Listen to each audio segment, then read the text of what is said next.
Good afternoon, all of you. In last lecture, we discussed about the revision class of chapter number 1 and completed the chapter number 1, revision of chapter number 1. Today, we are going to start the revision classes for the chapter 2, that is units and the measurement. So, as the name suggests, first thing first, units and measurement. So, what is a unit? What is the significance of unit? बताइए, जिन्हें class attend की है पहले वो जवाब देंगे. What is unit? How does it is helpful for us? बताइए.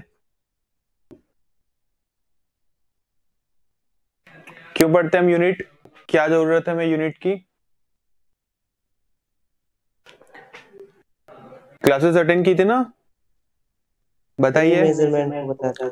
Units measurement को बताता है. तो मेजरमेंट क्या होता है? Sir measurement physical quantity with unknown quantity. Physical quantity with unknown quantity? Measurement of any unknown quantity in comparison to the known quantity. हम तो यहाँ पे क्वेश्चन पूछ रहे हैं कि मेजरमेंट क्या होता है. आप कह रहे हैं कि measurement is measurement of unknown quantity with known quantity. Sir आपने यूनिट बोला ना, अभी यूनिट पूछा था सर आपने. यूनिट पूछा था ना. अच्छा यूनिट, हाँ यूनिट क्या होता है बताइए. यूनिट क्या होता है? Measurement of any known quantity unknown quantity in the comparison to known quantity. For example, we take as a scale of 15 centimeter. We measure it. We measure a stick. We don't know what is the length of that stick. We measure it by that scale, and we find out that the scale is 15 centimeter large. Okay, so that is the unit. That is the unit. Yes sir. जी देखिए, और इससे specifically समझते हैं. मान लीजिए मैंने आपको कहा 15, ठीक है. मान लीजिए मैंने आपको एक न्यूमेरिकल डिजिट कहा 15. नाउ द क्वेश्चन अगर व्हाट इज 15, आखिर ये 15 है क्या चीज? तो ये कब तक पता नहीं चलेगा जब तक कि हम इसके पीछे यूनिट नहीं लगाए. मान लीजिए कि मैंने 15 केजी कर दिया, 15 के साथ में मैंने केजी को यूज किया, तो आपके माइंड में एक इमेज क्रिएट होगी कि we are talking about the mass, we are talking about the weight of an object.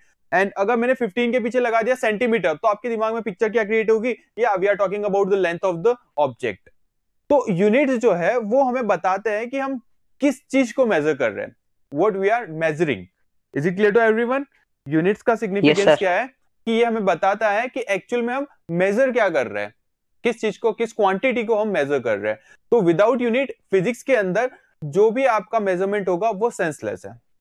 ना क्वेश्चन अगर कि there are few quantities which are unitless, so is the measurement of that quantities is useless? No. If there is a quantity which is unitless, it will be when the ratio of two same quantity will be taken.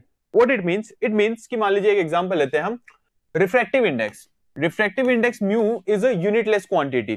Why? Because it is the ratio of, what does it represent? Refractive index class 10th light, chapter light. Refractive index क्या represent करता है?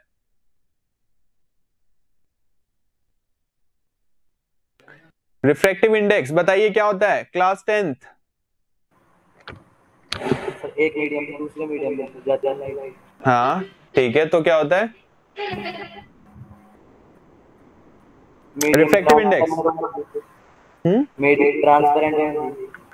Transparent वाली चलिए समझिए. Refractive index is the ratio of velocity of light in one medium, और we can say air, with respect to another medium. Means to say the ratio of velocity of light in air with respect to velocity of light in any other medium, that is represented as a refractive index mu. Is it clear to everyone? Sir एक बार repeat कर दो. देखिए, refractive index हमें comparison बताता है. किस चीज का कंपैरिजन? कि लाइट जो है वो एयर के अंदर किस वेलोसिटी से फ्लो होती है, उसके कंपैरिजन में अगर किसी और मीडियम की अगर हम बात करें रिफ्रैक्टिव इंडेक्स, लाइक अगर हम लेते हैं रिफ्रैक्टिव इंडेक्स ऑफ ग्लास, तो रिफ्रैक्टिव इंडेक्स ऑफ ग्लास हमें क्या बताएगा? रिफ्रैक्टिव इंडेक्स ऑफ ग्लास हमें यह बताएगा कि लाइट की जो वेलोसिटी है उसका एयर के अंदर वेलोसिटी के रेस्पेक्ट में ग्लास के अंदर कितनी वेलोसिटी होगी. एयर की वेलोसिटी के रेस्पेक्ट में ग्लास के अंदर लाइट की वेलोसिटी कितनी होगी, वही हमें क्या बताता है? Refractive index of glass. मान लीजिए मैं निकालना है रिफ्रैक्टिव इंडेक्स ऑफ वाटर, तो रिफ्रैक्टिव इंडेक्स ऑफ वाटर हमें क्या रिप्रेजेंट करेगा? That how much will be the ratio of velocity of light in water as compare to the air, and in which medium the velocity of light will be maximum? Light की velocity maximum किस medium में होगी? Vacuum. Vacuum में। उससे कम? Vacuum के बाद second one is air. उससे बाद फिर जैसे जैसे आपका जैसे जैसे आपका नहीं, उसके बाद गैस होगा, गैस होगा, ठीक है। गैस के बाद में फिर आपका वाटर, वाटर के बाद में फिर ग्लास। मतलब क्या हुआ कि जैसे जैसे सिस्टम, जैसे जैसे मीडियम आपका डेंस होता जाएगा, वेलोसिटी ऑफ लाइट रिड्यूस होती जाएगी। Is it clear to everyone? अब ऐसा क्यों होता है? हाँ बोलिए सर। हमारे 10th में क्या है कि एक दो चैप्टर रिड्यूस हो गए थे, मतलब वहां पर पढ़ रहे थे लेकिन यहाँ पर शिफ्ट हो गए बीच में, तो हमको खुद कर पढ़ना पड़ा था। ठीक है, तो सर इसलिए उसकी हमारे एक दो चैप्टर मिस हो गए। Okay, so that is the reason. ठीक है, कोई दिक्कत नहीं है। हम जब भी कोई कंसेप्ट होगा, जब भी कोई क्वांटिटी होगी या कोई भी ऐसा टॉपिक होगा जो इंपॉर्टेंस क्रिएट कर रहा होगा हमारे सिलेबस में, तो हम उसे डिस्कस करते रहेंगे, तो वो आपका कवर हो जाएगा। और बेसिकली क्या होता है, जो आपका 10th का सिलेबस है और 9th का सिलेबस है, वही सिलेबस आपका 11th 12th में भी रिवाइज होता है, बस उसका एनलार्ज वर्जन जो है वो आप लर्न करते हैं और साथ ही साथ कुछ चैप्टर्स एड अप हो जाते हैं। So not a big deal, जो भी टॉपिक आता जाएगा हम उसे क्लियर करते जाएंगे। तो रिफ्रैक्टिव इंडेक्स जो है, यहाँ पे ध्यान से देखिए, ये एयर के अंदर वेलोसिटी ऑफ लाइट और ratio with respect to velocity of light in other medium. तो यहाँ पे अगर हम देखें, इस यूनिट की बात करें, इस रिफ्रैक्टिव इंडेक्स की यूनिट की बात करें, तो यूनिट हो जाएगी हमारी एयर के अंदर वेलोसिटी मीटर पर सेकेंड, और मीडियम के अंदर भी वेलोसिटी मीटर पर सेकेंड। मीटर पर सेकेंड से मीटर पर सेकेंड कैंसिल आउट हो जाएगा। So the refractive index is a unitless quantity but it does create significance. ये हमें बता रहा है कि वेलोसिटी किसी भी मीडियम में लाइट की एयर के रिस्पेक्ट में कितनी रिड्यूस होगी, ये इंफॉर्मेशन हमें देता है। तो यहाँ पे यूनिटलेस क्वांटिटी है बट फिर भी इसका सिग्निफिकेंस है। क्यों? क्योंकि this is the ratio of two same quantities. This is the ratio of two same quantities. लेकिन अगर हम बात करें 15, अगर यहां पे हमने कह दिया है, लाइक ले लीजिए 1.5, अगर हमने कहा कि ये रिफ्रैक्टिव इंडेक्स है, अगर हमने कहा कि ये रिफ्रैक्टिव इंडेक्स है, तब तो ये सिग्निफिकेंस क्रिएट करेगा। लेकिन अगर हमने सीधे लिख दिया 1.5, it does not represent any quantity.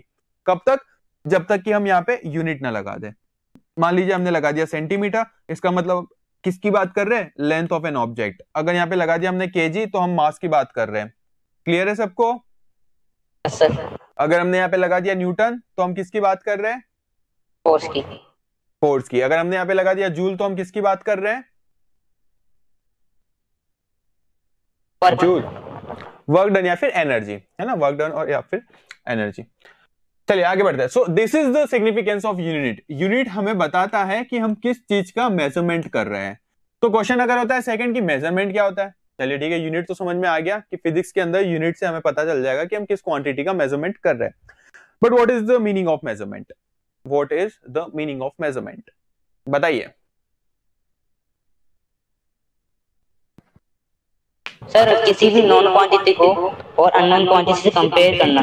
Very good, very good. Comparison of a unknown quantity with respect to a known quantity is called as a measurement. For an example, हमने मान लीजिए एक अननोन लेंथ का rod लिया है, plastic का rod लिया है, हमें इसे कंपेयर करना है। देखिए समझिए, हमें इसे मेजरमेंट करना है। तो मेजरमेंट हम किस तरह से करेंगे? ये है आपकी अननोन क्वांटिटी, हम किसकी मेजरमेंट करना चाह रहे हैं? इसकी लेंथ की मेजरमेंट करना चाह रहे हैं। तो हम मेजरमेंट करना चाह रहे हैं लेंथ का, और इसकी जो लेंथ है वो अभी अननोन है। तो उसे हम क्या करेंगे? एक स्केल के पास में रखेंगे। स्केल क्या है आपका? स्टैंडर्ड क्वांटिटी है, प्री डिफाइंड। यहां पे हमें ऑलरेडी पता है ये this one is the 1 centimetre, 2 3 4 5 6 7 8 9 10। सो ये आपकी स्टैंडर्ड क्वांटिटी है। So comparison of an unknown quantity with respect to a standard quantity, that is called the measurement. That is called the measurement. Is it clear to everyone? Unit क्या होगी? हाँ, unit की definition क्या होगी? हमने गलत बोलते उल्टी करते। हाँ, वो आपने थोड़ा सा मिसमैच हो गया था। यूनिट की डेफिनेशन ये हो गई कि unit defines us the quantity which is measuring. मतलब क्या हुआ कि हम किस क्वांटिटी का मेजरमेंट कर रहे हैं, उसकी इंफॉर्मेशन हमें कौन देता है? यूनिट देता है। उसकी इंफॉर्मेशन हमें कौन देता है? यूनिट देता है। ठीक है, तो यूनिट देख करके आप पता लगा सकते हैं कि हम किस क्वांटिटी के बारे में बात कर रहे हैं या किस क्वांटिटी के मेजरमेंट के बारे में बात कर रहे हैं। तो ये है हमारे चैप्टर का नाम। चैप्टर का स्टार्ट करने से पहले हमने चैप्टर के अंदर जो कीवर्ड्स थे वो लर्न किए और हमने देखा कि चैप्टर एक्चुअली क्या रिप्रेजेंट कर रहा है। सो यहां पे देखिए यूनिट जो है, अब ये मेजरमेंट कहां से आया, यूनिट कहां से आई, कैसे इनकी शुरुआत हुई, तो इसकी बहुत लंबी कहानी है। हमने जब क्लासेस स्टार्ट की थी तब डिस्कस किया था। एक ब्रीफली इंट्रोडक्शन ले लेते हैं, देखते हैं कि ये कैसे क्या शुरू हुआ। तो आज से कई सालों पहले क्या होता था, मेजरमेंट जैसी चीज लोगों को नहीं पता थी, यूनिट्स का नॉलेज नहीं था। तो अगर ये सब चीजें नहीं थी तो क्या प्रॉब्लम्स क्रिएट होती है वो देखते हैं। क्योंकि देखिए we are like belongs to the science field, और साइंस फील्ड क्या करता है, लाइफ को इजियर बनाने का काम करता है, प्रॉब्लम्स को सॉर्ट आउट करने का काम करता है। तो अगर हम ये चीज पढ़ रहे हैं, अगर हम पढ़ रहे हैं यूनिट्स एंड मेजरमेंट, तो this is the solution of any such kind of problem, किसी प्रॉब्लम का सॉल्यूशन है ये। तो हमें पता करना होगा ना पहले कि भाई प्रॉब्लम क्या थी। अगर ये नहीं पढ़ेंगे तो कहां प्रॉब्लम आएगी, ये पढ़ना जरूरी क्यों है। तो देखिए क्या होता था कि कई सालों, हजारों सालों पहले ह्यूमंस जो थे वो इतना इवॉल्व नहीं हुए थे। तो वहां पे मान लीजिए एक इंसान है, उस इंसान ने घर बनाया, किसी पर्सन ने घर बनाया, ठीक है। अब घर तो चलो उसने बना लिया मिट्टी का, दिक्कत आई उसका गेट बनाने में। दिक्कत कहां पे आई, उसका गेट बनाने में, कि भाई साहब गेट का उसने यहां पे स्पेस छोड़ दिया, अब यहां पे उसे लकड़ी का काम करना है, लेकिन उसे लकड़ी का काम नहीं आता। दरवाजा बनाना है लकड़ी का, लेकिन उसे लकड़ी का काम नहीं आता। लकड़ी का काम दूर दराज एक गांव में एक आदमी है वो करता है, उसे पता चला। अब वो इस दरवाजे को, पूरा घर तो वहां पे ले जा नहीं सकता, और ना ही उस आदमी को यहां पे ला सकता है, क्योंकि उसके भी तो अपने काम है। तो उस आदमी ने कहा कि भाई मैं वहां तो नहीं आऊंगा, आपको अगर काम करवाना है तो आपको यहीं पे काम करवाना होगा। ठीक है चलिए। तो उसने कहा कि मैं घर को उधर नहीं ले जा सकता, वो आदमी यहाँ आने से मना कर रहा है, तो अब मैं क्या करूं, अब मैं क्या करूं। तो उसने क्या किया, संतरा लिया। उस टाइम कोई फ्रूट मतलब ले लिया, संतरा ले लिया फॉर एग्जांपल। उसने संतरे को यहाँ पे रखा, फिर वहां से उठाया, फिर यहाँ पे रखा, फिर उठाया, उसके पास में रखा, फिर उठाया यहाँ पे रखा, फिर उठाया यहाँ पे रखा। अब उस टाइम गिनती भी नहीं पता थी उसे कि भाई ये एग्जैक्टली कितनी बार उसने रखा है, 1 बार 2 बार 3 4 और 5 बार रखा, उसे नहीं पता था। उसने बस एक इमेज, एक वीडियो क्रिएट कर लिया अपने ब्रेन के अंदर कि हाँ मैंने ऐसा किया है, कि मैंने ऐसे किया है, कि संतरा लिया, रखा, फिर रखा, फिर रखा, फिर रखा, फिर रखा, फिर रखा। तो उसके मन में एक वीडियो क्रिएट हो गया कि हाँ ठीक है चलिए ऐसे करना है। अब वो उस संतरे को लेकर के जाता है दूसरे गांव। दूसरे गांव जाने में उसे लग गए 2 दिन। उसने कह दिया, उसने वहां पे उस जो लकड़ी का काम कर रहा था उसे बता दिया कि भाई ऐसे बनाना है दरवाजा, कितना बड़ा बनाना है। संतरे को रखा, फिर उसके पास रखा, फिर रखा, उसने वही सारा प्रोसीजर उसने करके बता दिया। तो भाई उसने कहा कि ठीक है हो जाएगा आपका काम। उसने कहा कि ठीक है आपका काम हो जाएगा। फिर उसके पास काम ज्यादा था, उसने 2 दिन और ले लिए बनाने में। फिर 2 दिन बाद उसने काम करना स्टार्ट किया और उसने दरवाजा बना के रेडी रख दिया। अब वो बंदा वापस से आता है दरवाजा लेने, दरवाजा लेकर के जाता है और उसे क्या पता चलता है कि दरवाजा जो है वो इतना सा बना, दरवाजा जो है वो छोटा बना। The door is smaller as the size is required, जितनी रिक्वायरमेंट थी साइज की उससे छोटा बना। तो यहां पे बताइए एरर कहां पे आई, प्रॉब्लम कहां पे आई, दिक्कत कहां हुई? सर संतरे में। संतरे में। क्यों? क्योंकि संतरा जो है उसकी क्या प्रॉपर्टी होती है कि टाइम के रेस्पेक्ट में उसका साइज जो है वो कम होता जाता है, श्रिंक होता जाता है। आपने भी देखा होगा कोई फ्रूट है, अगर आपने नहीं खाया, संतरा है, 3-4 दिन 5 दिन में वो श्रिंक होने लग जाता है। तो यहाँ पे भी ये प्रॉब्लम हुआ। प्लास्टिक का लेना चाहिए। हाँ प्लास्टिक के लेने चाहिए। हाँ, तब प्लास्टिक नहीं होता था ना, काफी टाइम पुरानी बात है, प्लास्टिक तो अभी कुछ सालों पहले आया है। तो यहाँ पे प्रॉब्लम क्यों हुआ? क्योंकि उसे एग्जैक्ट मेजरमेंट और एग्जैक्ट यूनिट का नॉलेज नहीं था। अगर उसे यूनिट्स और मेजरमेंट का नॉलेज होता, यूनिट्स का मेजरमेंट मतलब कि जिस क्वांटिटी को हम मेजर कर रहे हैं उसकी यूनिट टाइम के रेस्पेक्ट में चेंज नहीं होनी चाहिए, उसके अलावा वो यूनिवर्सल होनी चाहिए, जितनी वैल्यूज की इस जगह इस गांव में उतनी ही वैल्यूज की इस गांव में होनी चाहिए, उसके अलावा टाइम के रेस्पेक्ट में उसकी जो स्टैंडर्ड क्वांटिटी है वो चेंज नहीं होनी चाहिए, उसके अलावा उसका जो यूनिट है वो यहाँ पे भी वही होना चाहिए जो यहाँ पे हो। लाइक ऐसा ना हो कि यहाँ पे हम मीटर में मेजर करते हैं और यहाँ पे जो सिस्टम चलता है वो किलोमीटर चलता है, तो भी प्रॉब्लम अकर हो सकती है। तो इसलिए यूनिट्स और मेजरमेंट का नॉलेज इंपॉर्टेंस रखता है। अगर उसे यूनिट्स और मेजरमेंट का नॉलेज होता तो ये सिचुएशन अकर नहीं होती। प्रॉब्लम क्या हुई? संतरा जो था वो श्रिंक हो गया, तो प्रोसीजर तो उसने सेम फॉलो करा, एक बार रखा, फिर दूसरी बार उसको हटा के तीसरी चौथी पांचवी बार जैसा उसने बताया था प्रोसीजर करके वैसे ही किया, लेकिन फिर भी संतरा क्योंकि छोटा हो चुका था तो दरवाजा ऑटोमेटिकली उसकी जो हाइट और लेंथ है वो रिड्यूस हो गई, प्रॉब्लम अकर हुई। तो इसे ओवरकम करने के लिए धीरे धीरे ह्यूमंस इवॉल्व होते गए, उन्होंने प्रॉब्लम्स को सोल्व करना सीखा। फिर उन्होंने क्या किया कि संतरे की जगह उन्होंने एक लकड़ी का टुकड़ा ले लिया, उसके रेस्पेक्ट में उसने कंपेयर करना स्टार्ट कर दिया, तो यहां से एक प्रॉब्लम सोल्व होने लग गई, क्या कि टाइम के रेस्पेक्ट में वो क्वांटिटी चेंज नहीं होगी, तो आपका मेजरमेंट जो है उसकी एक्यूरेसी थोड़ी सी बढ़ गई, बढ़ी कि नहीं बढ़ी, एक्यूरेसी थोड़ी सी बढ़ गई। तो इस तरह से ह्यूमंस ने नई नई ट्रिक्स निकाली, प्रॉब्लम्स को सोल्व किया, और वही आगे चल करके साइंस के नाम से पढ़ाने लगे हम। तो यूनिट्स और मेजरमेंट का बेसिक इंट्रोडक्शन हमने देखा। उसके बाद प्रॉब्लम्स कहां पे आने लगी, प्रॉब्लम्स यहां पे आने लगी कि जब आपकी धीरे धीरे राजा महाराजाओं का टाइम आने लगा, तो राजा महाराजाओं के टाइम पे क्या चलता था, फुट फिट इस टाइप से जो यूनिट है वो चलती थी। वो एक्चुअली में होती क्या थी कि जितना जिस राज्य के राजा का पैर होगा उतनी ही साइज वहां पे एक फुट के नाम से जानी जाएगी। मान लीजिए राजा का पैर है, तो उस राज्य के लिए 1 फुट की लंबाई जो है वो उस राजा के पैर की लेंथ के इक्वल के ली जाएगी। अब इसमें भी प्रॉब्लम अकर होने लगी। क्या प्रॉब्लम अकर होने लगी, पहला तो मान लीजिए एक राज्य के राजा का पैर इतना बड़ा है, दूसरे राज्य के राजा का पैर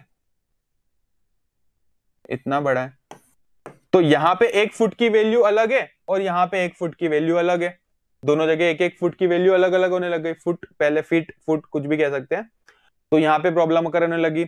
दूसरी प्रॉब्लम क्या कर होने लगी कि चलिए मान लीजिए एक राज्य ने अपने अंदर अंदर के काम निपटाने के लिए 1 फीट जो है वो डिसाइड कर लिया, इसी के साइज की बहुत सारी रस्सी के टुकड़े काट लिए और जितने भी मेजर करने वाले या जितने भी कारपेंटर्स थे उनको सबको डिस्ट्रीब्यूट कर दिया। अब क्या हुआ, कुछ सालों बाद ये राजा चल बसे, ये राजा चल बसे। अब आए हमारे दूसरे राजा का पैर और ज्यादा छोटू सा, और ज्यादा छोटू सा। तो अब क्या करना पड़ेगा, ये जितने भी मेजरिंग इंस्ट्रूमेंट्स थे वो सारे फेल हो गए। अब नया राजा आया तो नया फीट लगेगा तो नया मेजरिंग टूल डेवलप होगा, तो ये सारे के सारे क्या हो गए, यूजलेस हो गए, रिसोर्सेस का क्या हो गया, लॉस हो गया। तो धीरे धीरे और ज्यादा ह्यूमंस इवॉल्व होते गए, तो उन्होंने क्या डिसाइड किया, उन्होंने ये डिसाइड किया कि जब भी हम लेंथ का मेजर करेंगे तो एक पर्टिकुलर स्टैंडर्ड क्वांटिटी को डिफाइन करेंगे, जब भी हम मास का मेजरमेंट करेंगे एक पर्टिकुलर यूनिट को डिफाइन करके रखेंगे। मतलब ये हुआ कि टाइम के रेस्पेक्ट में स्टैंडर्ड क्वांटिटी में चेंजेस नहीं आना चाहिए। तभी आज देखिए 1 किलोग्राम आज से 50 साल 100 साल पहले जितना 1 केजी हुआ करता था, आज भी 1 केजी का मतलब वही है। 1 केजी आज से 50 साल 100 साल पहले जितना हुआ करता था आज भी उतना ही हुआ करता है। Is it clear to everyone? Time के रेस्पेक्ट में स्टैंडर्ड क्वांटिटी का चेंज नहीं होना चाहिए। Yes sir. उसके अलावा बात करते हैं, आगे बढ़ते हैं। फिर क्या हुआ, प्रॉब्लम कहां पे अकर होने लगी, प्रॉब्लम अकर होने लगी यूनिट्स को लेकर के।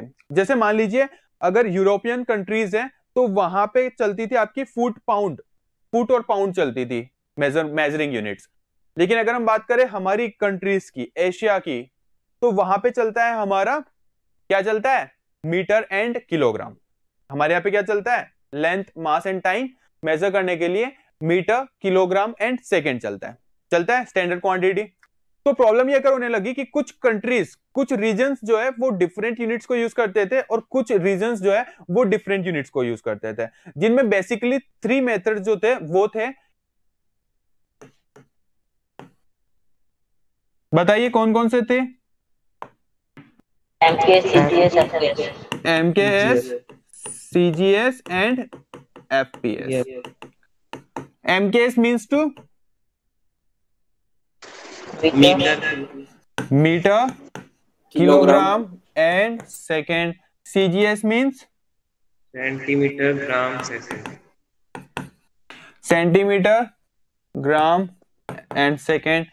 And FPS means Foot, pound, second. Foot pound and second. तो प्रॉब्लम ये करने लगी कि कुछ रीजन्स के लोग जो है वो एमकेएस को फॉलो करते थे, कुछ के जो थे वो सीजीएस को करते थे और कुछ करते थे वो एफपीएस को करते थे।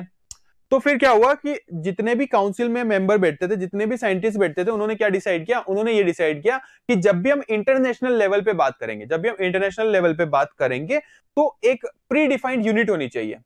मतलब जब भी हम इंटरनेशनली बात कर रहे हैं तो सब जगह सेम क्वांटिटी फॉलो होनी चाहिए। तो सारे साइंटिस्ट ने, काउंसिल ने मिलकर के डिसाइड किया that from out of 3 1 will be considered as a SI unit, 1 will be considered as a SI unit, जो कि पूरे के पूरे अर्थ पे सेम होनी चाहिए। बताइए इन तीनों में से किस मेथड को उन्होंने एडॉप्ट किया था? एमकेएस। तो उन्होंने क्या कहा कि एमकेएस जो सिस्टम ऑफ मेजर है, सिस्टम ऑफ यूनिट है, वो हम एडॉप्ट करते हैं एज ए यूनिवर्सल, कि जब भी हम इंटरनेशनल मार्केट की बात करेंगे वहां पे एमकेएस मेथड को ही यूज किया जाएगा। क्यों? ताकि हमारा कम्युनिकेशन जो है वो अच्छे से हो सके, ताकि जो बिजनेस है वो इजीली हो सके, बिजनेस है वो इजीली हो सके। Is it clear to everyone? तो basically there are 3 types of system of units that are MKS, CGS and FPS. Among of them, one is selected as SI, standard unit of system, और that is MKS, metre, kilogram and second. तो यहां पे देखिए 3 थे, CGS, FPS and MKS, जिसमें से MKS को consider किया गया, एडॉप्ट किया गया। अभी भी कई सारी कंट्रीज में FPS फॉलो होता है, बट इंटरनेशनल मार्केट में MKS। आगे बढ़ते हैं। यहां पे देखिए 2 क्वांटिटी होती है, एक होता है रेडियन, एक होता है स्टेरेडियन। एक होता है रेडियन, एक होता है स्टेरेडियन। देखते हैं रेडियन क्या होता है और स्टेरेडियन क्या होता है। रेडियन जो है वो एंगल को रिप्रेजेंट करता है। रेडियन जो है वो एंगल की यूनिट है इन 2 डायमेंशन। 2 डायमेंशन का मतलब क्या हुआ कि 2 लाइंस के बीच में बनने वाला एंगल, 2 लाइंस के बीच में बनने वाला एंगल। और 3 डायमेंशनल का मतलब क्या हुआ? तरबूज खाया है आपने? Yes sir.